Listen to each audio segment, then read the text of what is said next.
Anda kembali menyaksikan debat putaran kedua calon bupati dan wakil bupati tahun 2024. Bapak, Ibu, dan pemirsa TV One, dalam segmen ini para calon bupati, saya tegaskan kembali, hanya para calon bupati yang akan menjawab pertanyaan hasil rumusan tim panelis. KPU telah memilih 3 panelis untuk mempertajam dan menggali visi misi dan program kerja para pasangan calon.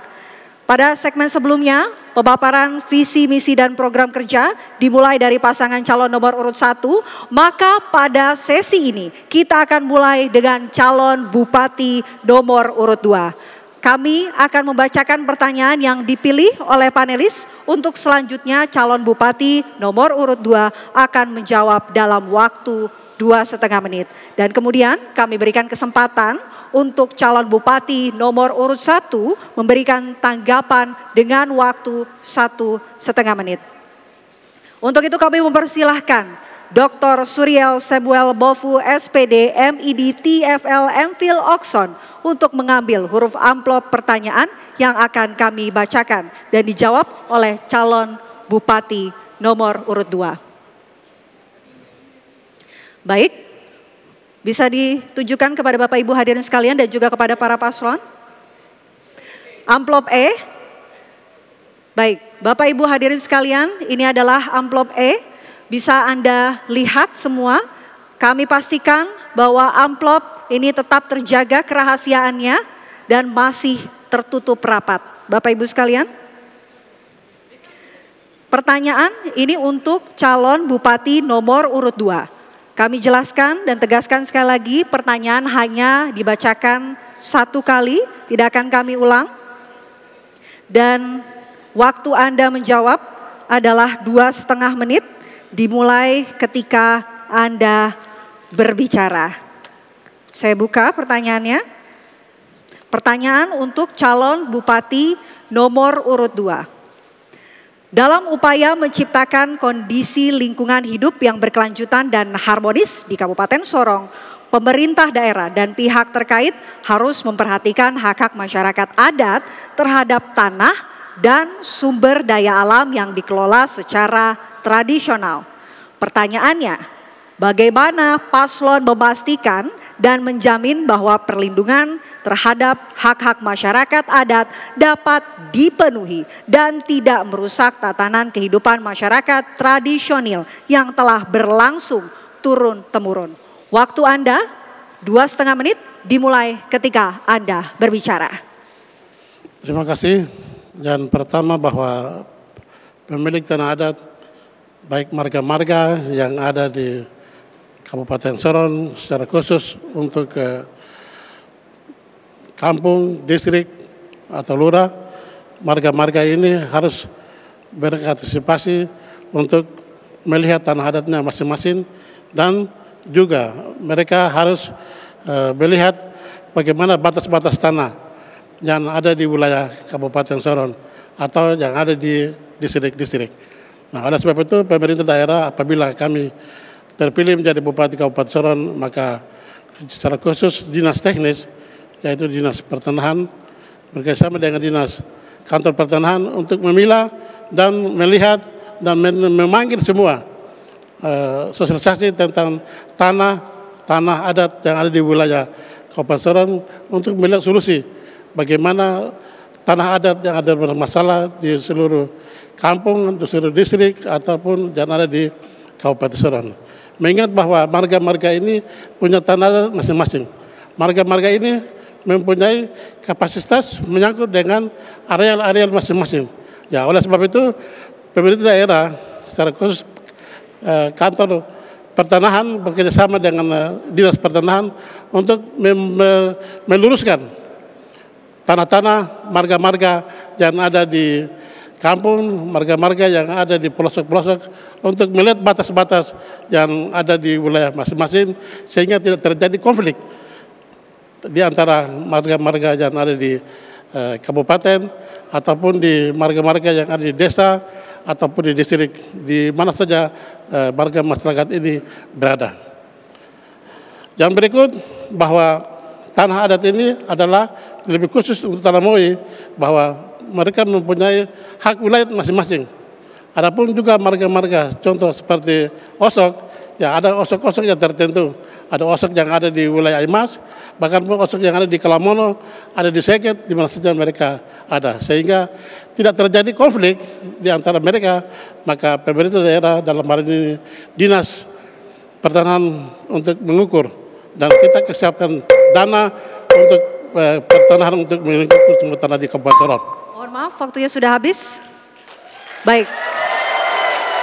Selanjutnya kami persilakan untuk calon Bupati nomor urut 1 menanggapi. Waktu Anda 1,5 menit dimulai ketika Anda berbicara. Iya, baik. Itu yang pertama, bahwa kita membuat peraturan daerah perlindungan hak adat. Kemudian setelah perda, kemudian dilakukan pemetaan batas hak wilayah antar marga. Kemudian setelah itu daerah mana yang potensi, misalnya dia punya daerah potensi daerah pariwisata, berarti pemerintah bisa, jika kami terpilih, pertolongan Tuhan kami terpilih menjadi bupati, berarti kami tetap membangun area wisata di situ, sehingga mereka walaupun misalnya tidak mendapat uang yang terlalu banyak, tapi alam mereka terjaga, mereka bisa menikmati hasil misalnya kunjungan wisatawan lokal dan segala macam, mereka bisa mendapat manfaat dari hutan mereka terjaga, mereka tetap dapat uang walaupun tidak banyak untuk kelanjutan kehidupan mereka, pendidikan anak-anaknya, kehidupan kesehatan segala macam seperti itu. Sudah cukup.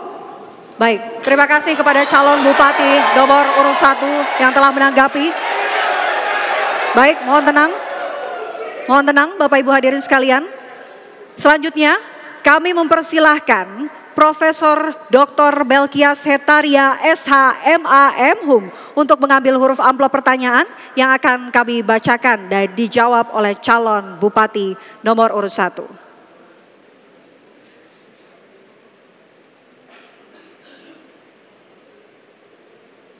Baik, amplop huruf A.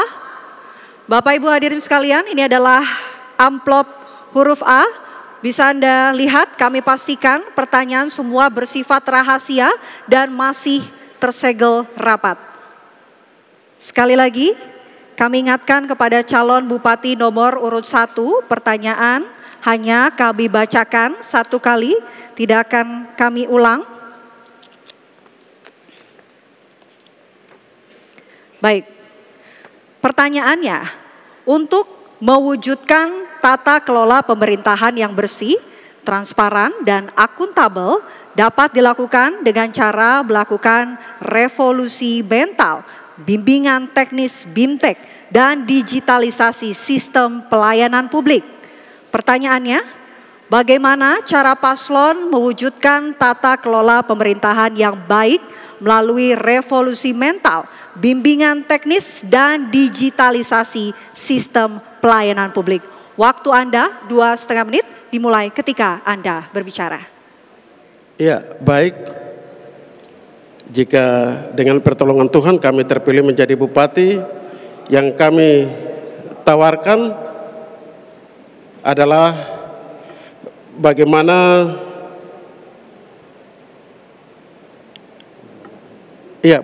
untuk artinya reformasi mental ini terlalu abstrak.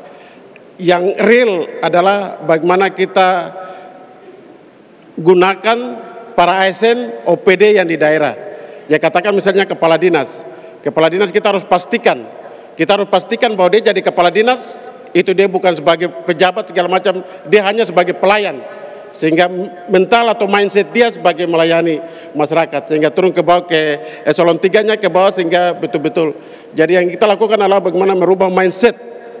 Kemudian hal berikut adalah kita memberi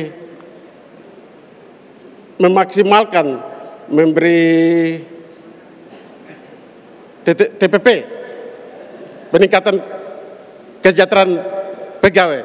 Kemudian di bidang digitalisasi memang untuk pemerintah daerah, artinya di Kabupaten Sorong ini daerah kabupaten yang cenderung homogen. Jadi untuk masalah digitalisasi itu mungkin tergantung kira-kira area mana, bidang-bidang yang mana yang bisa, misalnya katakan perizinan, bidang perizinan bisa gunakan digitalisasi. Kemudian katakan misalnya pengaduan secara online itu bisa. Tapi hal-hal lain ya tetap kita akan buka akses masyarakat bisa ketemu langsung tanpa ini, karena masalahnya di sini di daerah perkotaan bisa kita gunakan digitalisasi. Iya. Kemudian masyarakat di kampung susah, mereka harus ketemu dengan pimpinannya apa segala macam seperti itu. Jadi setengahnya kita gunakan, tapi kita bisa mempersiapkan SDM untuk ke depan, ke pemerintahan ke depan, mereka setelah menguasai teknologi ke depannya bisa gunakan digitalisasi seperti itu. Ya. Baik, waktunya masih ada? Cukup. Cukup? Baik, terima kasih. Kami berikan kesempatan, mohon tenang, belum selesai. Kami berikan kesempatan untuk calon bupati nomor urut 2 menanggapi. Waktu Anda 1 menit 30 detik dimulai dari Anda berbicara. Terima kasih. Yang pertama bahwa ASN, baik dinas, badan, juga kepala seksi harus mereka mengikuti yaitu pelatihan sumber daya manusia. Sehingga dengan adanya sumber daya manusia, mereka mengikuti kursus dan mereka kembali mengikuti jenjang yang lebih tinggi dan mereka mendapatkan hal itu dan menjadi dasar bahwa seketika mereka kembali ke dinas masing-masing untuk membimbing anak buahnya dengan baik. Tapi harus dengan dasar bahwa TPP ataupun khususnya ASN ini harus diberikan semacam TPP sehingga mereka semangat untuk bekerja baik di dinas bahkan pun lurah dan juga semuanya. Yang berikut dinas, badan atau seksi dan lain-lain mereka harus berpartisipasi dengan anak buahnya sehingga mereka memberikan patukan bahwa kepada anak buahnya supaya mereka bisa bekerja maksimal dan diberikan juga kepada ASN, ada TPP kepada seluruh yang ada di dinas masing-masing sehingga tidak terjadi keseimbangan yang ada di dinas masing-masing. Saya pikir demikian, terima kasih. Waktunya masih ada? Cukup? Baik, terima kasih. Boleh diberikan tepuk tangan yang meriah? Baik, Bapak, Ibu, dan hadirin sekalian. Kami masih akan melanjutkan sesi berikutnya, giliran untuk calon wakil bupati yang akan saling menajamkan visi dan misi. Kami jeda terlebih dahulu, usai jeda debat publik kedua, calon bupati dan wakil bupati Kabupaten Sorong 2024 akan kembali untuk Anda.